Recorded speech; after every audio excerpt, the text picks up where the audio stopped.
কাঁচা চাল দিয়ে সহজেই ডিজাইনার চিপস তৈরি করুন। প্রথমে চালটাকে 2-3 ঘন্টার মতো ভিজিয়ে রাখতে হবে। এরপরে ব্লেন্ডারে পেস্ট তৈরি করে নিতে হবে। পেস্টটাকে একটা চালনির সাহায্যে খুব ভালোভাবে চেলে নিতে হবে। আমি এটা আতপ চাল ব্যবহার করলাম, আপনারা চাইলে কিন্তু সিদ্ধ চালটাও ব্যবহার করতে পারেন। 3 বাটির মতো জল দিয়ে দিলাম, স্বাদ মতো লবণ, হাফ চামচের মতো বেকিং পাউডার দিয়ে খুব ভালোভাবে নেড়ে চেড়ে ফ্রাই প্যানে দিয়ে দিলাম।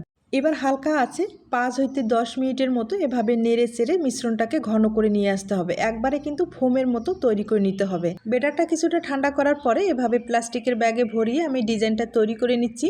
আপনাদের পছন্দ হলে এই ডিজাইনটা তৈরি করে নিতে পারেন, অথবা আপনাদের পছন্দ মতো ডিজাইন তৈরি করে নিতে পারেন। কিছুটা ডিজাইনে আমি একটু ফুড কালার ব্যবহার করলাম, আপনারা চাইলে সাদাটাই রেখে দিতে পারেন।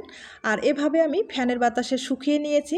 রাত্রে যেহেতু আমি তৈরি করে নিয়েছি, সারা রাত রেখেছিলাম, ফ্যানের বাতাসে কিন্তু শুকিয়ে গেছে। আপনাদের রৌদ্রের ব্যবস্থা থাকলে রৌদ্র শুকাতে পারেন। আর এই চিপসগুলো এতটাই কুড়মুড়ে হয়, একবার হলো তৈরি করে দেখবেন।